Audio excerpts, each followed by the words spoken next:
Welcome, everyone, to It's a Wrap with Rap. I am your host, Ron Rappaport.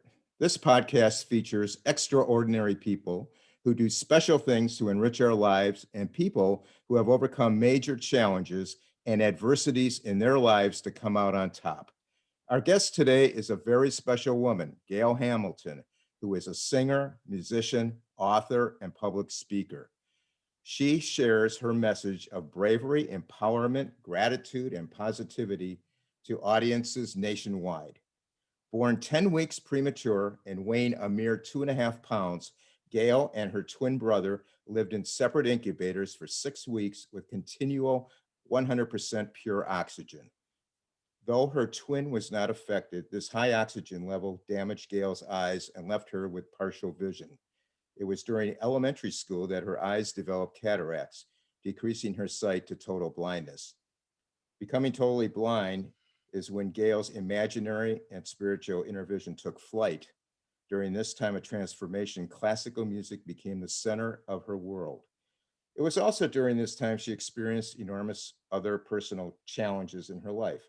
Her parents drank, she was verbally discounted, teased, and physically beaten by her brothers, including one who sexually abused her. In high school, Gail discovered her passion for singing and continued with piano. She graduated college with a degree in voice, then obtained her Master's of Music degree in vocal performance and Master of Arts degree in transpersonal psychology. After college, Gail moved to Colorado. The next 25 years would prove to be tornadic in her life personally. She received valuable psychotherapy, which helped her begin her most meaningful life transformation, believing that her desire to fly must be bigger than her fear of falling. Gail has remained strong and unstoppable. She has contributed to the building of her own Habitat for Humanity house. She's written and published a memoir titled Soaring into Greatness, a blind woman's vision to live her dreams and fly. She became 2013 Ms. Colorado Senior America and fourth runner-up in the National Ms. Senior America pageant. Gail is co-author of Speaking Your Truth, a Woman's Anthology, Volume 3, and Modern Day Miracles by Louise Hay. Gail's professional musical experience includes having sung on a national level a repertoire of both concert and operatic music. She sung the leading role as Mimi in La Boheme and Violetta in La Traviata. Welcome, Gail. What a pleasure it is to have you on the podcast today. Thank you so much for having me. I'm excited. Yeah, this should be Yeah, great. I have a whole list of questions I want to dive into and alrighty then. get our audience familiar with you. So let me start out. What was the aha moment in that elementary school year when you realized you were blind? The aha moment was when I was in fifth grade. I couldn't figure out, and this sounds really weird, if I could see or if I couldn't, because as my external vision decreased, as you read in the introduction, my internal vision increased. And it was like, do I see? Do I not see? I don't know. Is that real or not? And I started running into walls and tripping over things, and I still, and I couldn't figure out why I was doing that because in my head I could see. And the interesting thing is that vision, that visual center in our brain, is located right at the back of the base of the skull, and that's the same for inner vision as external vision. So the way I finally could figure it out in my 11-year-old mind was I took a piece of paper from a desk and I wrote on it my name. And at the end of L in Gail, I drew a line from that bottom part that extends outwardly. And took I drew a line from that point all the way down to the bottom of the page. And I said to myself, if I could see, I would know that that is ugly. And if I can't see, I'll know I'm blind. And that's what I did. And I couldn't see it. Then I got the realization that that was my reality. When you had the cataracts, did they tell you that that was something that was going to happen eventually? No, I had no idea I was getting cataracts. I had no idea I had cataracts. It wasn't until 3 years after my experiment that, being a teenager, I had a little blow up with my parents and saying, "You don't care. You don't care about me." Blah, blah. And then I, one of those good things. And then I said, "And you don't even care that I don't see anymore." Blah. And and they went, "Oh, I guess we ought to take her to the eye doctor." And so it's 3 years too late. And so they couldn't do anything about it at that point in time. Oh, wow.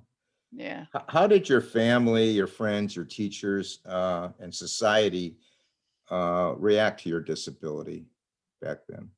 Hmm. Family was total in denial.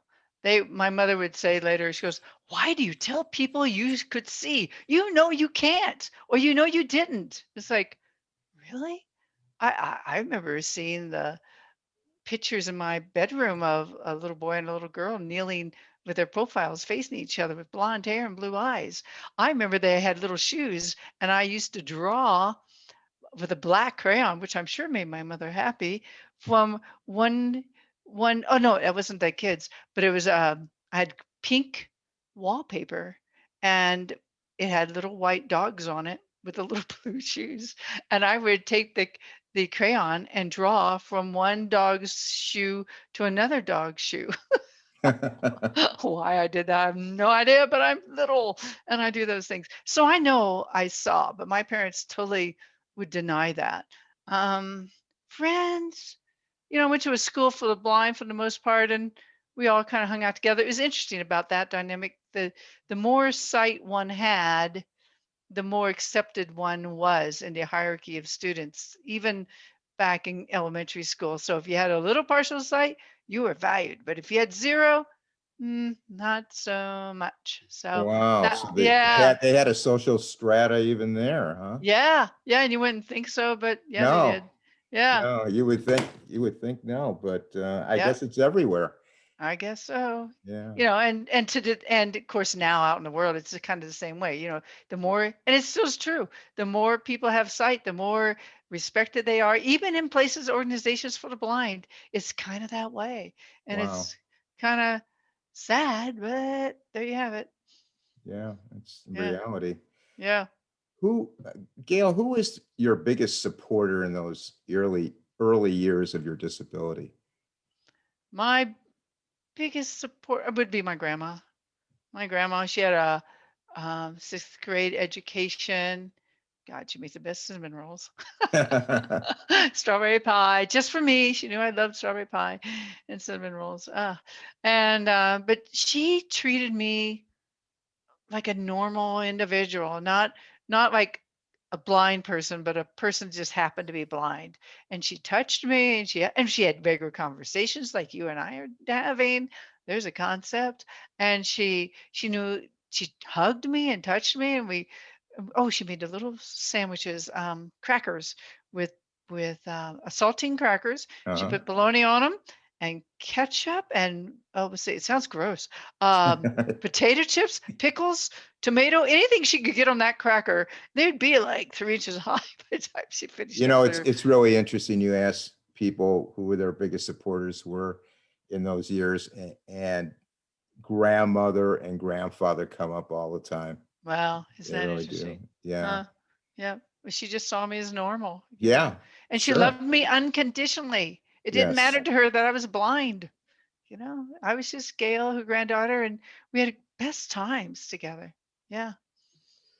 What were your middle school and also your high school years like, and how did the family shortcomings affect you? Middle school was sort of the same as grade school because I went to the same school for the blind in Indiana from first to eighth grade. High school was hard, really, really hard. Whereas the middle school was 3 years at that time behind in their education. The parochial high school I went to was 3 years ahead in the education. So I was flunking out all over the place. Just, Wow. oh, math and history and science, F's all over the place. The only place I excelled was in music, but everything else was really challenging. And I would, back in the day, I would take a, here's dating me, a reel-to-reel tape recorder, and I would I would record my lectures in class, and then I'd bring them home. And in order to use that tape for the next day, of course, my parents could buy me a plethora of them. I don't know why they didn't. Just saying. Um, Yeah, but they dropped yeah, the ball on that apparently. yeah, there you go. And so I would spend every night transcribing those tapes from the recorder and onto a braille writer, and I didn't know how to take notes or make it short and sweet or outlines. Or so I would copy practically every word from those tapes, and it'd take me like 3 hours per class, and Wow. oh, adding to my behindness, my parents' shortcomings. Yeah, mom drank, and that makes denial right there. Denial blind. She did not want to see me as blind. Um, when I was in high school, my freshman year, I went to a Catholic school, so the nuns and the students would kind of grab my arm and guide me from one class to another. And at the end of that one year of doing that, the nun said to my parents, "We can't do this anymore. It's too hard." And so they made me go learn Caden travel. And my parents would not, I mean, let me use the cane when I was in their presence. I mean, how about denial of being blind? And so my independence was stifled a lot. I never could go on my own and cross streets or go to the bus or do anything. I had no social life. I was pretty much a prisoner in my own house. And it was hard. And of course you had the rule back then of don't talk, don't touch, don't tell. So everything was a secret, everything was hushed, everything was Yeah. in my head, and I was so depressed, and I didn't know what to do about it. I didn't know how to get out, and psychologically or physically. And it was hard. To this Yeah. day, when I cross the street, I think about it. It's like, do you really want to cross? Yes, I do. Okay. But it's not that it's second nature to me, like if my parents would have supported me. Yeah.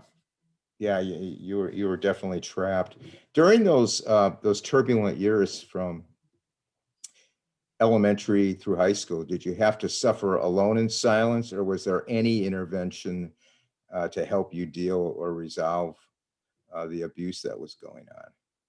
Yeah, no abuse. I didn't know. I didn't know. I one time went to, because I was just so quiet and so introverted and so unhappy. And well, I'd say there's two interventions that tried to take place when I went to high school. One was in history class, and I guess she had had enough of me by that time, my attitude, and she sent me down to a counselor's office.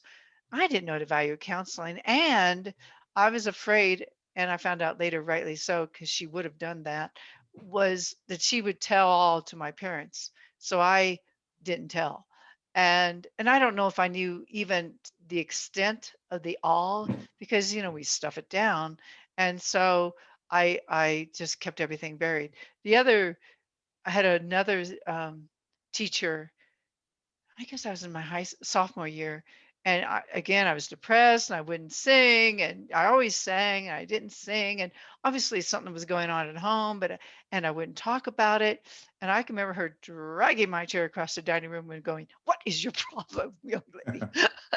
And I wouldn't tell, so she got another student and her, and she told me to wear culottes to school the next day, which I thought, oh my God, that's shameful, because we were wearing uniforms and I always had to dress up and then had to have makeup and my hair curled and dresses, ugh, all that. So I brought culottes to school, and she and this other student ran with me for 45 minutes on the grounds of the school just to get it out of my body. And I always remember that. I mean, it wasn't, no, I didn't tell anybody anything, but it certainly helped, that. It expunged it. Yeah. Yeah, a little bit for a moment. And I knew she cared. And she, on the last day of school, she brought me a little set of bells, which I still have hanging outside on my porch, that just to let her know that that she cared. Yeah. Yeah, Uh, probably back. She probably knew something was going on. probably. Probably Yeah. grandma did too, but they Yeah. No, they couldn't say anything because my parents were such that they would deny everything. Yeah. What I can remember later in life, I told her that my brother was abusing me. And she goes, I don't know why you're telling me that. I wouldn't have done anything then and wouldn't do anything now. Yeah, Wow. thanks, Yeah. Mom. Yeah, you're just a piece of work. What prompted you in high school to discover your passion for singing and playing piano? Piano started when I was in fifth grade. And remember, and my parents had taken me to an Arthur Rubinstein concert once.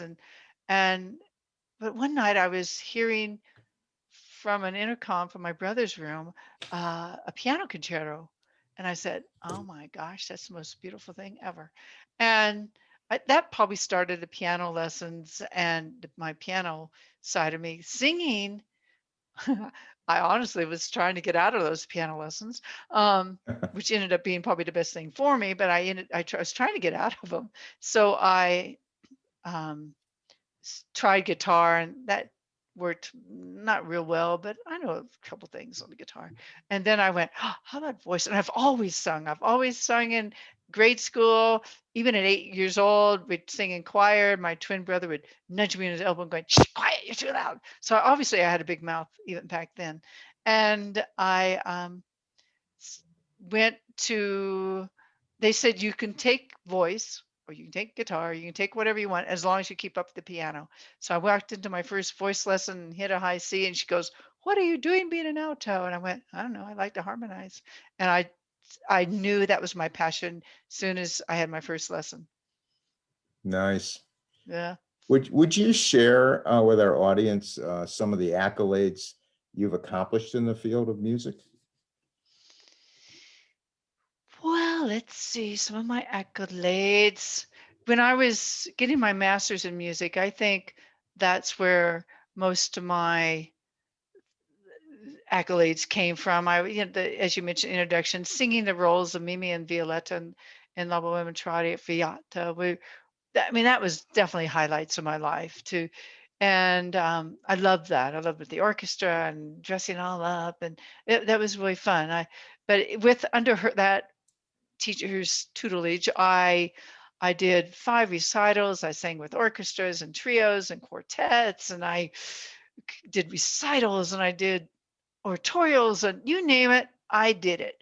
And it was just like, and I did it all the time. I mean, it was just part of school life back then, and it was really fun. And I really wanted to be a world-renowned concert singer. And I guess, sort of a highlight, even though it didn't end up really well, was entering a national competition of music, national competition of music. I don't know what it was called, something. And I was one of 7 people in the country to get to that level of the competition. I won the state and the regional, and I was there. And so that was a pretty good highlight. Yeah, Just like that's the a real good highlight. Yeah, yeah, you're a winner in my I'm a book winner. with I try. that. Well, thank Yeah, with you. that. I mean, Okay. that's pretty up there. It was pretty up Yeah, I there. would make, That yeah, could have launched my concert career, but it didn't because that judge saw me as blind. So what can I say? yeah, Yeah. yeah. Apparently, some people Some think people's that children. way. Yeah, they just Yeah. don't know what they're doing. Yeah, Uh, absolutely. what are some of the biggest mistakes people make about people with disabilities in general that you've noticed? That they hold us to low expectations. They don't see us as competent and capable, um, valuable. And and I would think even with blind, our society is just so wrapped up in the visual that they can't imagine how a blind person would function in the world without sight. And they don't talk about it nowadays. It's like all the other things that are going on right now with the Asians and the Black Lives Matter and all that. I'm waiting for them to come up with disabilities lives matter, because there's Yeah, another one, and mental health, there's a whole nother one. When you boil down to it, all of us, all we want at the end of the day is to be respected and to be treated as you would treat anybody else, yes, and right. that's all we want, and to hold No, us you're up right. to our highest good. And Yeah, but wouldn't you want to do that to anybody you meet on the street? sure, Yeah, sure. yeah. And you're right. The disabilities, they just don't get the play in the media at all. No, Not to the extent everybody else seems to get it. right. Yeah, Yeah. yeah. Were you close to your twin brother growing up and even today? Not really. And people always say, "Oh, you got that twin bond. Where you're in the womb Yeah. for 6.5 months together. You should be bonded." Maybe it's those last 2.5 months that make a difference. I don't know. I don't know. We missed that, being premature. Yeah. But no, we don't really. I mean, he likes rock. I like opera. He's definitely into sports. I'm not. I mean, I'm active, but not in the same way he is. Uh, we do like dogs, so I guess that's good. Yeah, that's Um, one thing. but yeah, one thing, but not really. He this year he actually did give me a, can't say her name too loud, Alexa, with we had has it's the new one. It has a camera on it, so it can Uh, read labels of your cans and stuff. So that was thoughtful. But other yeah. than that, we don't really connect much. In fact, I go on my birthday. Oh, I ought to call him because, oh yeah, it's his birthday too. Did your twin brother, did he try to protect you back in those days at all? Mm, You know, because of the I don't twin think so. bond? Yeah, no, I don't think so. We were just brother and sister. That was it. Yeah, he hit and verbally abused just as well as all the other ones. So you write about the dire circumstances of living with abuse most of your young life and enduring physical, verbal, and sexual abuse from your immediate family. This is a subject most people will avoid talking about when talking about disabilities and why advocacy is crucial. It is usually always the elephant in the room where it is extremely uncomfortable to talk about the issue. Unfortunately, in many cases, the victim knows his or her attacker. The majority of abusers are family members, relatives, caregivers, neighbors, classmates, educators, or staff members assigned to support the person with disabilities. Most of the time, the victim suffers in silence, which perpetuates the vicious cycle of victimization. What made you want to write and gave you the courage to write about your experiences, let alone speak about them? Because it was my truth. And as and I wanted people to know that they weren't alone too. And I had to speak that truth, maybe to give myself validity.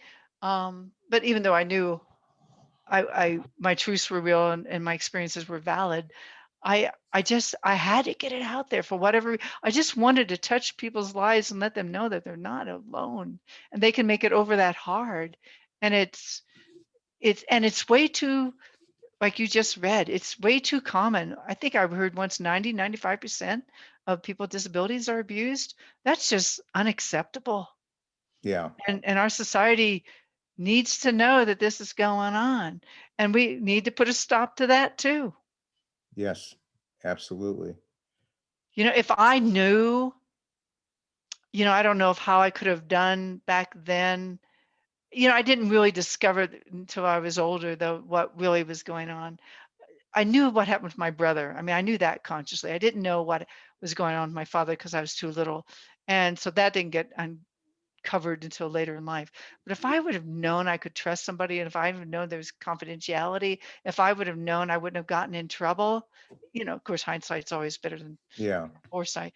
Man, I would have loved to have told. I would have had, I think, a life because I've been depressed up until about 15 years ago. So how much more joy and maybe how much more help I could have given others if I'd known earlier. And it's okay, but my purpose is, I don't know, to provide some kind of hope. right. I'm kind of in your boat a little bit. I'm a male breast cancer survivor, and there's a lot of stigma attached to that with men. Mm-hmm. We're only 1% of the male of the breast cancer cases.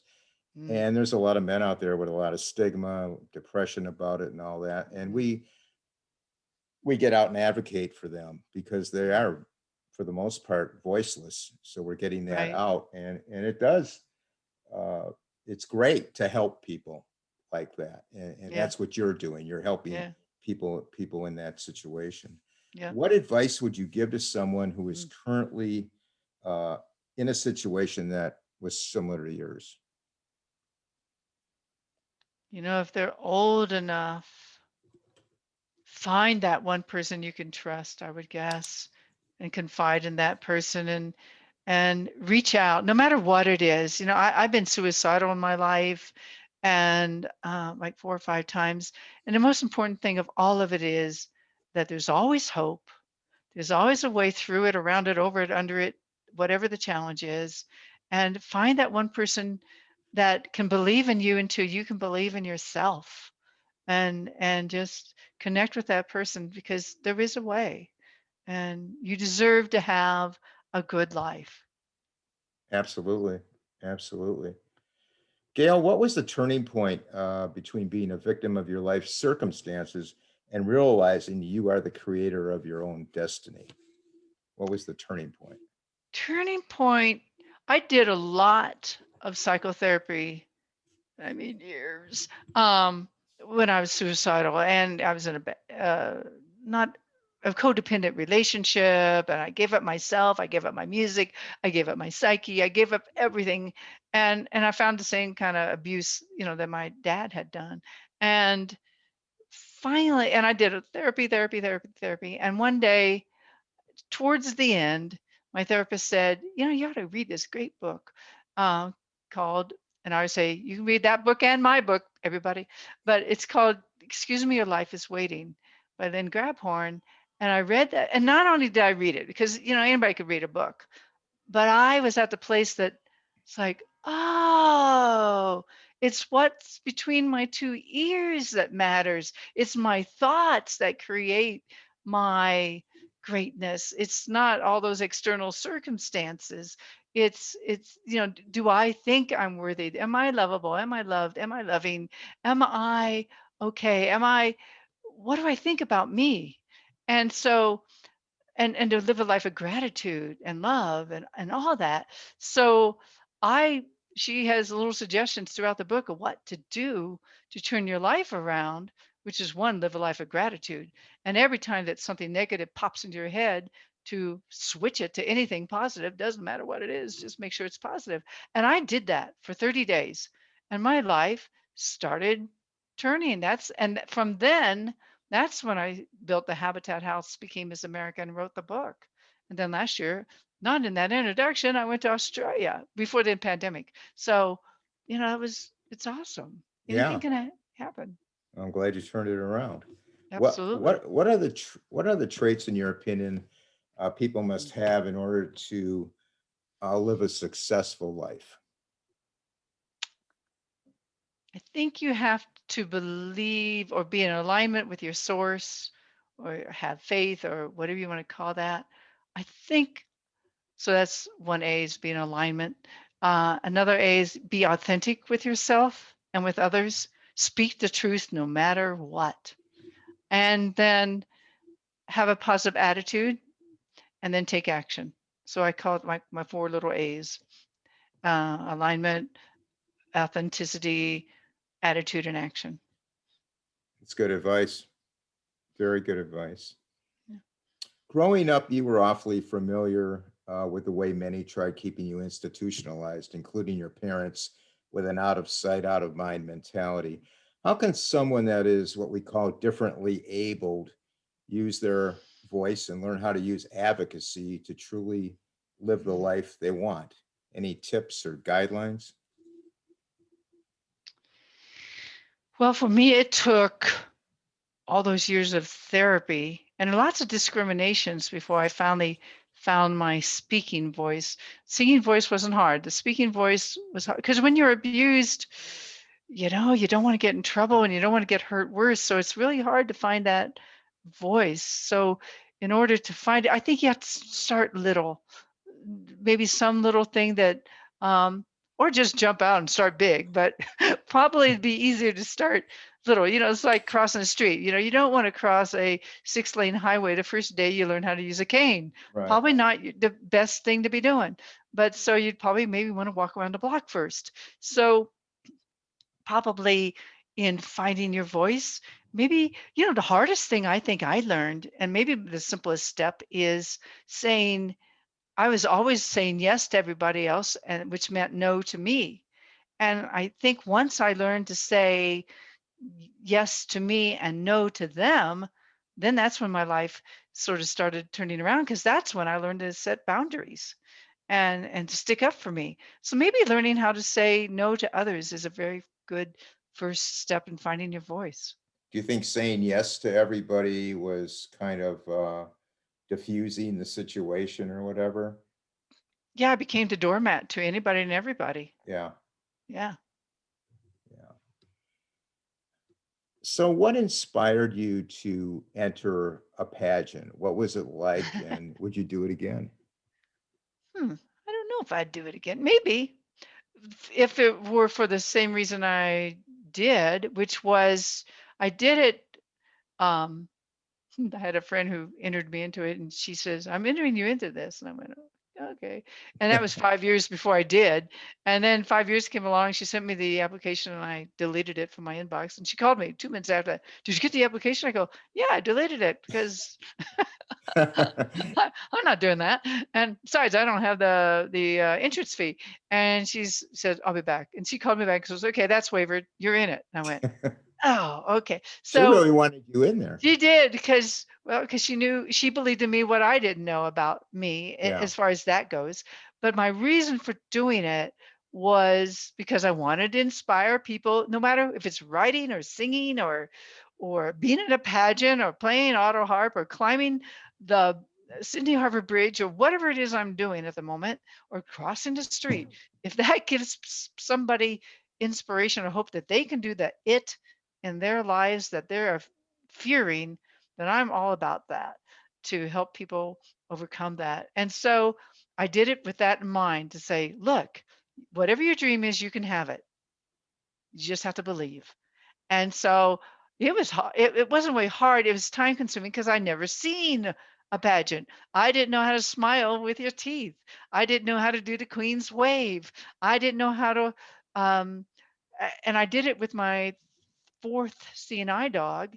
And so he didn't guide because he can't go to a little X on the stage, Uh, but I wanted him there because that's a part of me. sure. And so I'd walk in gown, and I had my friend guide me, and then he was healing, and I had to say my philosophy of life, which I could give you.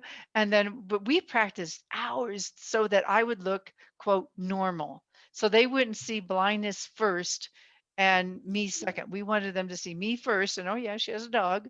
And that's just part of her package. So we worked really, really, really hard, longer than anybody else did, because I didn't know, I wanted to be equal to everybody else. Sure. And I knew I had to practice more than everybody else in order to be equal to, because people see, when they see me, what do they see first? Blind.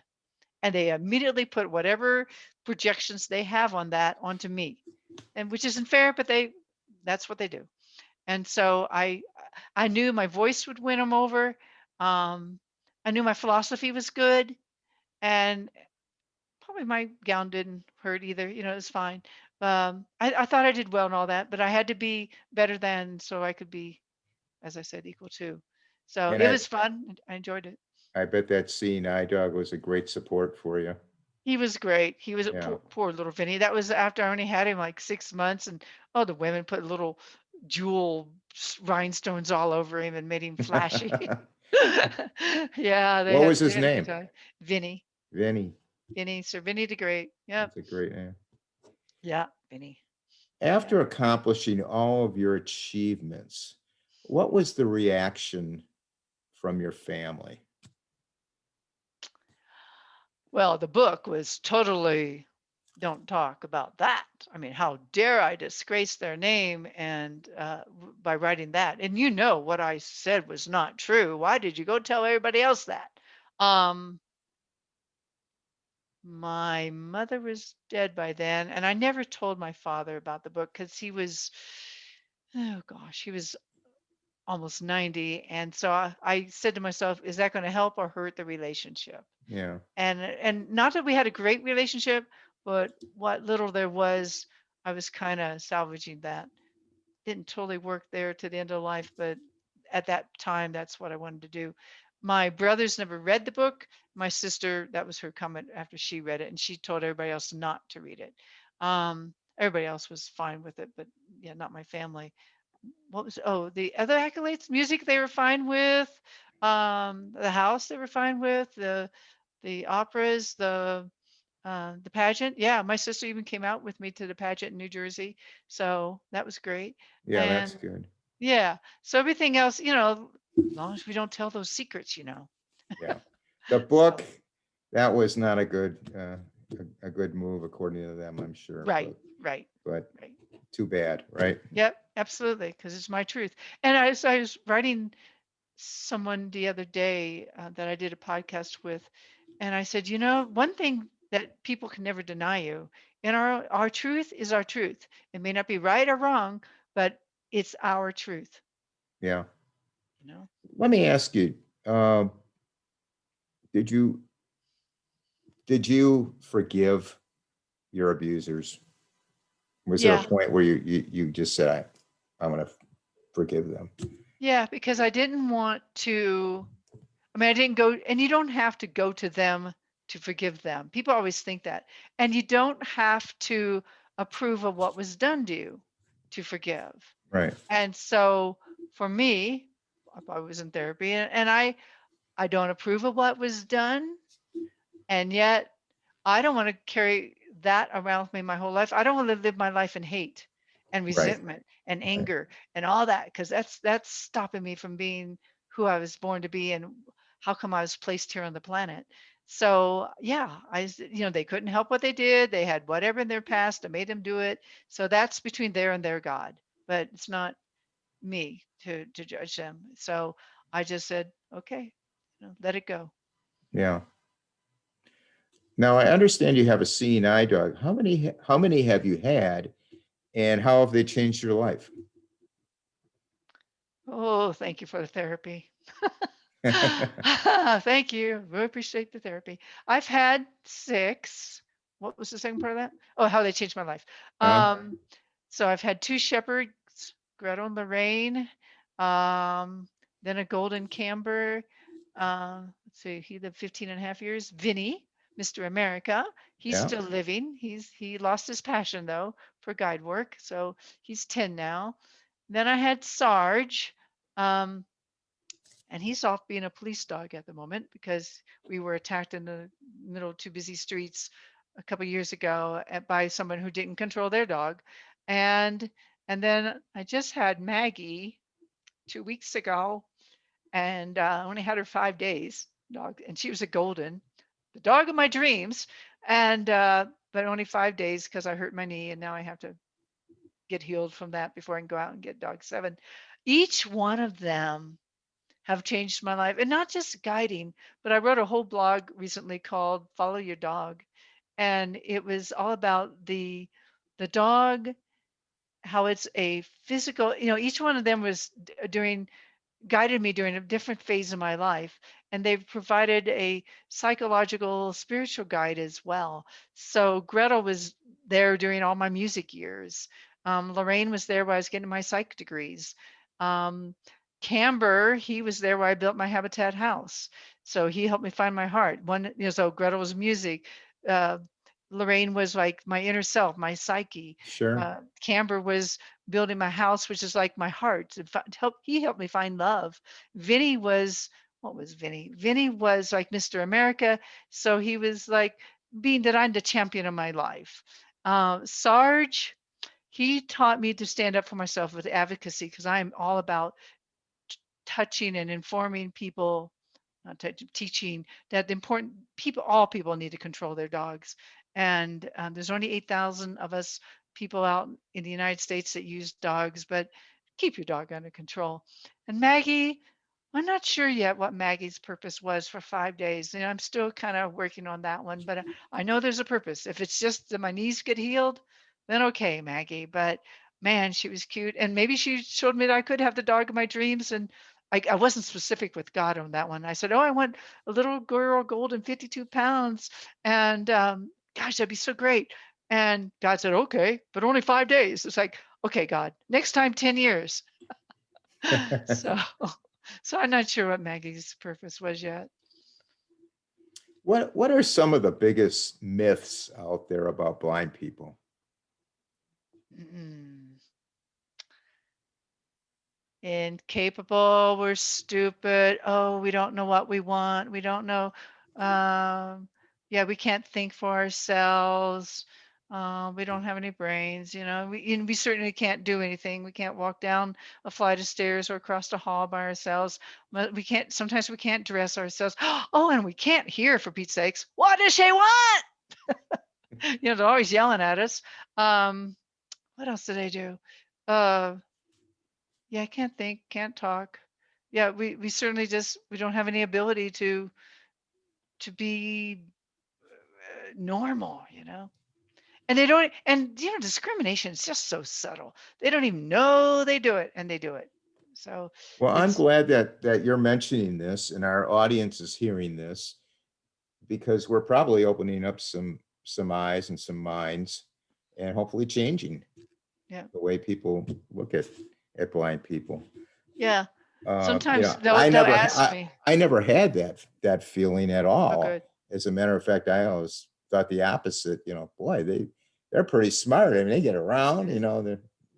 But that was my thinking. But I always call that in my book the devil God syndrome. They're either the devil, like, oh, poor you can't do anything, and they put us in that box, or it's the God box, like, oh my God, you're great, and I don't even have to do anything. I could just stand here and I'd be great. But wouldn't it be nice to be seen as who I am? right, I'm not perfect, and nor am I flawed. You know, just normal. just normal. I'm just Yeah. me. Yeah. What are the three traits, in your opinion, people must have in order to live a successful life? Well, that's a good one. The three traits to live a successful life. Well, mm, gosh, all kinds of things are coming to my mind. I was thinking, see your vision, listen to your truth, follow your heart. I'm thinking faith, attitude, action. I'm thinking, traits, be true to yourself. Be true to yourself. I think that'd be good. Be Be true to honest. yourself. Be true to yourself, honest, and communicate. Those are three more Those are three. there's another three. Well, that leads us into the next question. What is your life's philosophy? Well, this sort of came from my Miss America, but I think it's still my life's philosophy, and is I believe my desire to fly must be bigger than my fear of falling. Vision is internal, not external, and is guided by my heart, not my eyes. In order to be free to fly, you must want your dream, feel your dream, and believe that your dream will come true. Most importantly, you must live your dream. You are the creator of your destiny, the composer of your symphony, and you must choose to live a life of greatness. That's a great philosophy. Gail, how can people who want to contact you, how do they go about doing that? Probably the best way is through my website, which is soaringintogreatness.com. And then you Okay. can send me an email or whatever right through there. I'm on Instagram and Facebook and all those other places as well. But All the probably other if you all the other normal, platforms. yeah. But if you want to reach to me in my little inbox, just shoot me an email through Soaring into Greatness. Okay. And the title of the book, Soaring into I Greatness. know it's a good title. Yeah, it's I great. know there's a theme there. Well, Gail, I want to thank you for being a guest and enriching people's lives with your music and your words from the heart. I want to wish you continued good fortune. I will include your contact information in the podcast notes. I want to thank everyone for listening. I want everyone to stay safe. And for now, it's a wrap.